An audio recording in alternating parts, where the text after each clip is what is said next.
Okay, Rise of the False Gods, tonight's book study. Take 2, since take 1 was kind of a disaster.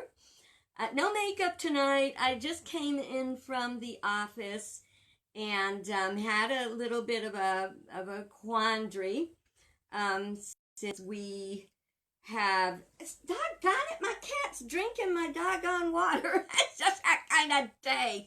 Lord Almighty, stay out of my water, Tish. She's got a dish of water right over there. She wants mine. Anyway, tonight we're going to do a confession.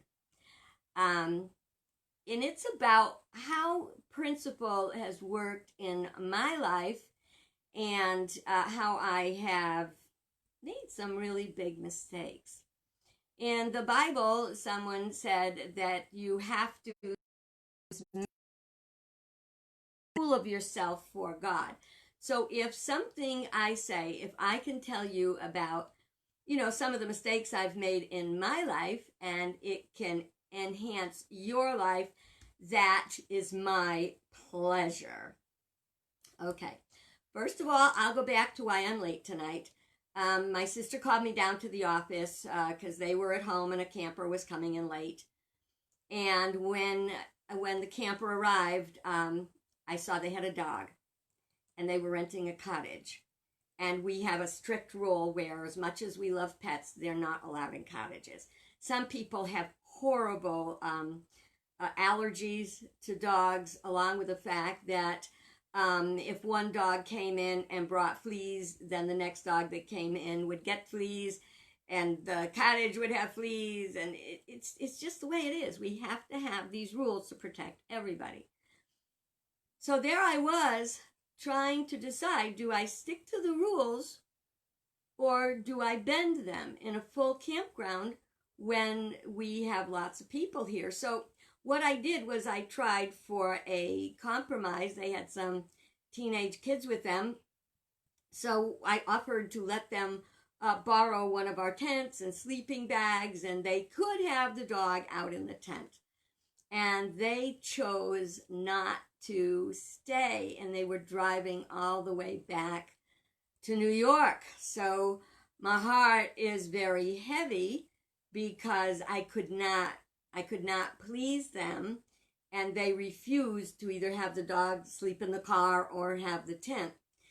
But it still made me very sad, and on the other hand, it cost my sister and her husband, the campground, a cottage that we could have rented out 10 times. So feeling kind of funky about that right now. So when you decide to lead a principle-centered life, it's not going to be easy. And one of the things we want to do because we love people is we want to please people, don't we? I want to please people. I want to make people happy. And I want them to love us and love our campground. And yet, when there is a rule, that is a rule. See, and I don't feel, and I kept trying to tell them, it's not about you. It's not you. We love you. We love your dog. You just can't have the dog. It's a rule.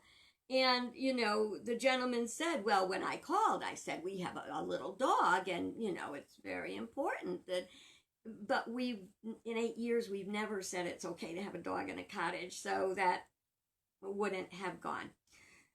So that was tough, but sometimes sticking by principle is tough. We can love people, and we can try to find I don't like the word compromise. I think kind of a working together for the good of the whole, okay? And tonight, the people decided to leave, so I feel pretty awful.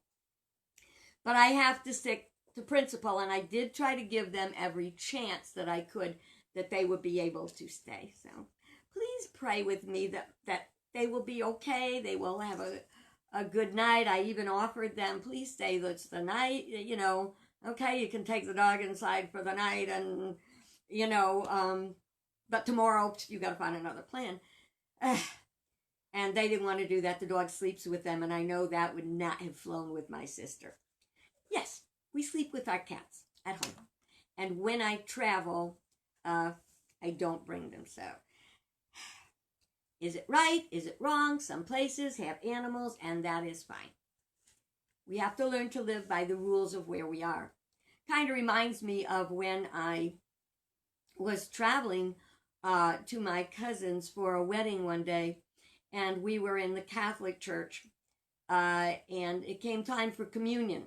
Well, I'm no longer a practicing Catholic. And the priest told me one time, well, when you're out of town, they don't know. No, there's either a rule or isn't a rule. So I did not receive communion. I sat all by myself in my pew where all the family went up and got communion. I had a 14-hour drive back to Virginia to my church. And during the drive, I thought a lot. And the next morning, that was on a Saturday, and the next morning I had to do church. And what I did was I developed a communion service with the elements. I made communion bread, and we had communion because Jesus said, I have waited so long to share this supper with you, you know? But I was going to play by the rules in the Catholic Church. No, nobody would have known as I went up. Well, everyone that knows I was not a practicing Catholic anymore would have known that, I probably shouldn't have been doing that. So I just went the unity way and did it the best I could. So, what a night, Full moon, did you notice? And oh my God, a beautiful moon it is. Lynn out there in Oklahoma, you probably have the chance to see the moon coming up now. It's been up for a while here. So today we're going to talk about my confession. My confession is on page 26. So if you're following along in the book, go to page 26. And it says, I'm opening my heart now to expose a very painful part of my journey. It shows how false gods show up in our lives. For almost 40 years, I lived under the influence of false gods. While I was both a spiritual and religious person who followed the rules, I also lived under the illusion I could manipulate my fate. I could manipulate God. I was more of what would be called, don't you go in my water again. I was more of what would be called maybe a beggar and a deal maker with God. Oh God, whatever you want, I'll do whatever you want. Just let me have this thing. That is not metaphysics. That is illusion, the illusions we create. So they say, if you got the guts, make a fool of yourself for the sake of Christ. So I'm making a fool of myself, maybe, showing you my my weak side, that maybe you can be strong. So I always wanted to be, and we've talked before about what I wanted to be when I grew up, and one of those things was a wife and mother. I wanted to be a mother very much. I wanted to be a wife. I thought that would be pretty good. I think most of all, I wanted to be loved. And I was very romantic, and you didn't have a lot of support in doing it a better way. You watch the movies, whatever Annette Funicello and Frankie Avalon did. Well, that had to work. It's love, and it works out well, and there's no problems. Well, my desire to marry and have a family comes from spirit. That's up to me. That is a part of a divine idea in the mind of God. I think that marriage and family are divine ideas in the mind of God. If our marriages don't work out, it's got more to do with us and our choices than God either. Go back to my early days. I got married the day after I turned 19, which was way too young. Okay. I was very anxious about not finding someone who would marry me. Now, where did that come from? Well, I've said it before. I used to just see myself from the physical aspect, which is very tiny. people made fun of me and called me names because I was so tiny. And I was very, believe it or not, I was very thin. Skinny. I weighed 85 pounds. Yep, I weigh 125 now. Big difference. And I could eat anything back then. In any event, I did not see myself as voluptuous or appealing, maybe not good enough to have the marriage that I deserved. So what I did is I married the first man who asked me to. I built an illusion of romance, and it really wasn't real. This is why it's so, I want you so much to understand this. I had created an illusion of a relationship that never was valid. I took little nuggets, little crumbs of romance and stuff, and I built it into what I hoped would be a marriage. And it didn't work out. Does that surprise you? Yeah. When I look back today, I mean, do I hate myself for making such a mistake? No, it was just kind of pathetic. But maybe that's how I had to learn. And I was in that marriage for 17 unhappy years. Why? Because it just wasn't a good match. God's not the one that said, marry this man. I said, I'm going to marry this man. Tishy's very loud tonight. So I worked really hard to be a good wife. I worked hard on cooking. I grew a garden. I canned foods. I even canned special little treats, spiced mushrooms and pickled dilly beans and pickles and stuff for my husband to take to work with his lunch, and usually to get feedback that wasn't that positive, but I had to remind myself I am a graduate of a culinary school. I knew what I was doing. It was a very abusive marriage.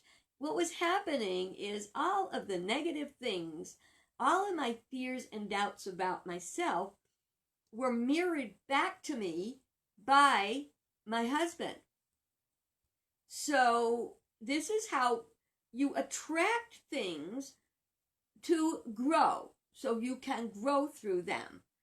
It took many years for me to get it, that's not what a marriage is. And it's not all about romance, and it's not all about sex, and it's not all about what you want it to be. Marriages are hard work, and you have to start with good materials, you know? I mean, you wouldn't start with old dry, rotted wood to make a house. That would be no house. I had nothing to really build it on but the illusion of what I wanted in life. So I created an illusion, and it did not work. The most painful part is that I was always, I leaned toward religion and spirituality, and still tried to manipulate God. And I used to pray every night for my marriage. And this is the prayer that I prayed. Of, please protect our married love. Teach us to love and help us to stay happy and healthy together, I pray. For 17 years. What I wanted to do was to have God take a sow's ear and turn it into a silk purse. And for many, many years, I blamed my ex-husband for all of it. It was an abusive marriage.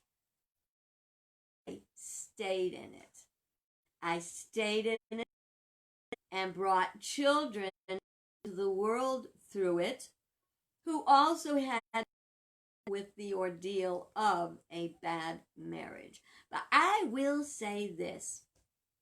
I gave it everything I everything.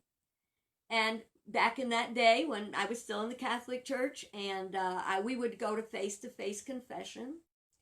And the Monsignor one day said to me was I would go there and I would cry. They'd see me come in, get out the box of tissues. And one day the Monsignor said to me, as I was sad about my marriage, not knowing what to do, he said, when the time is right, you'll know it. When the time is right, you'll know it. It was right. I knew it. And for all the times I had said half-heartedly, I want out, I want a divorce, in anger, in grief, in rage, when the time was right, I knew it. And actually got the divorce. But you have to grow. And I didn't grow. I learned about myself and I knew that meant. But you know what happened? I went from the frying pan to the fire. I was in another marriage, thinking that marriage would make my life okay, thinking that would make me normal, that would make me whole. I didn't know I was.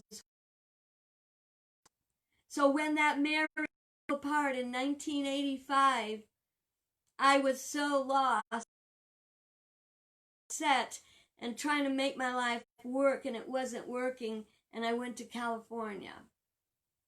And that's where I found family, my unity, and helped me to change my life. And that was, I am a beautiful and beloved child of God. My good. I would love to say the healing was as the physical healing, but it took a long time. But each time I learned about what constitutes a relationship and what constitutes respecting myself.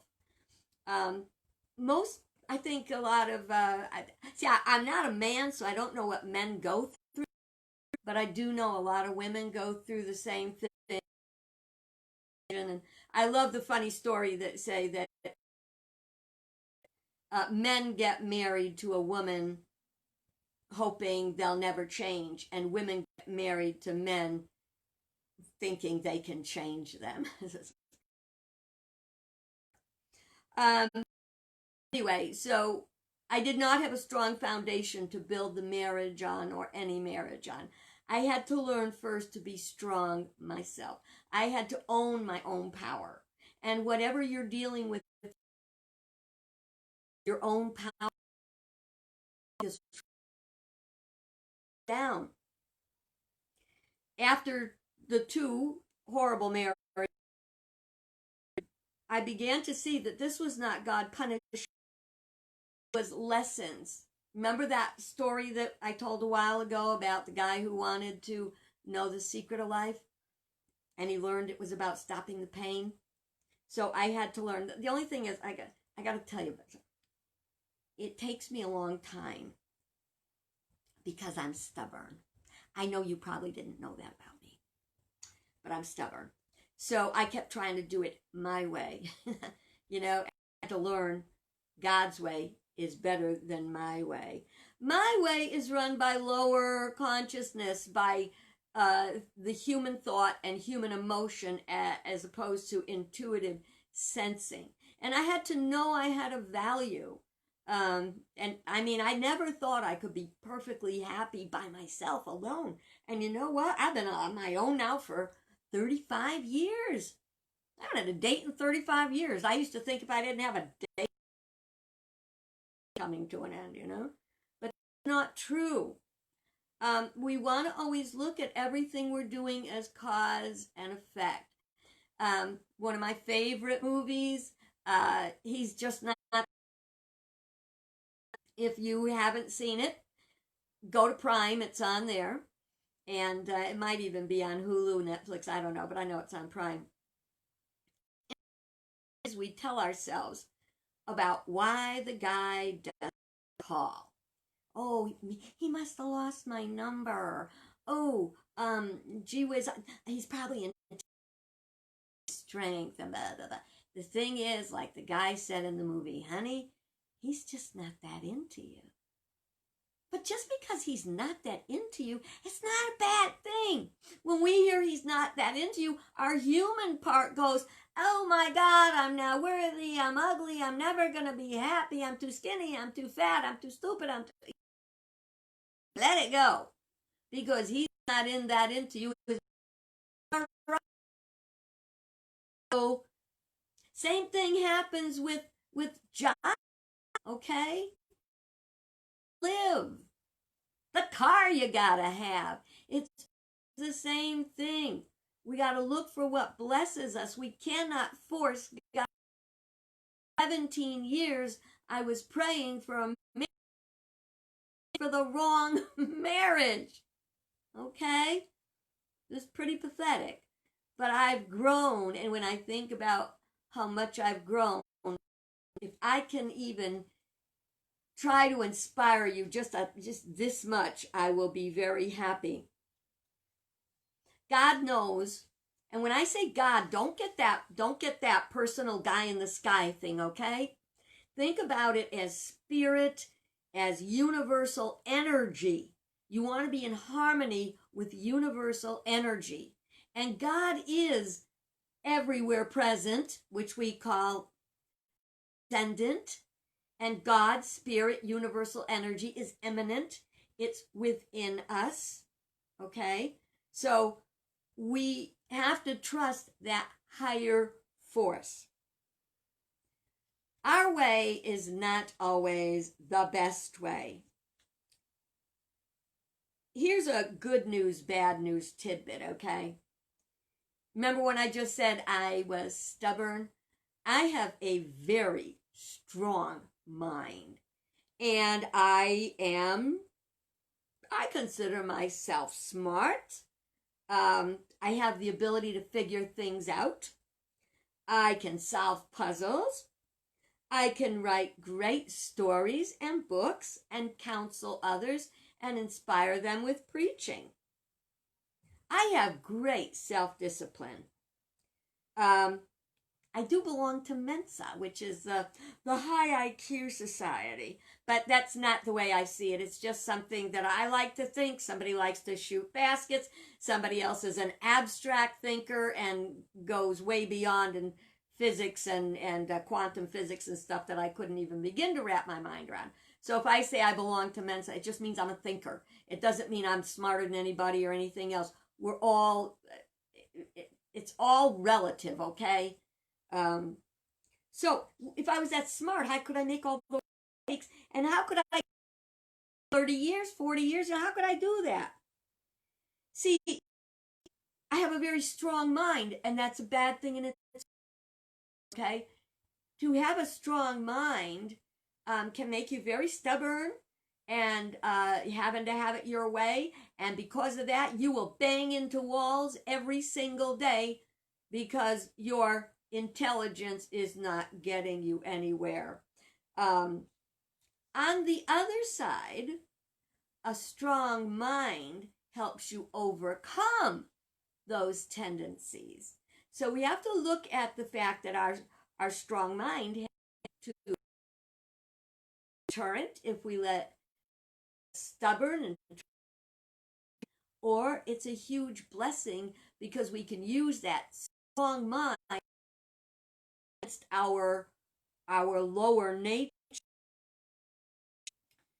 Very important point I learned because we were talking about relationships. I heard something the other day. Now I'm 75 years old and I never heard this one before, but it was like a boing. So get ready for an aha. Get a paper and pencil if you want to make this note. In a relationship, if one person is doing all the giving and the other person is doing all the receiving or taking, it's not a relationship. Think on that. It's not a relationship. Why?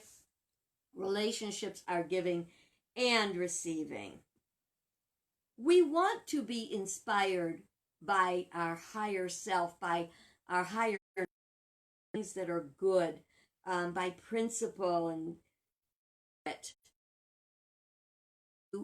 by the world. I say this just about every session. We don't want to be influenced, which is inflowing, by what we hear and see and think in the world. We want to be inspired by spirit. So we have to constantly lift up our minds from this world, look at what is the outcome of this action going to be, and try not to get into the human emotion, because that's going to get you in a lot of trouble.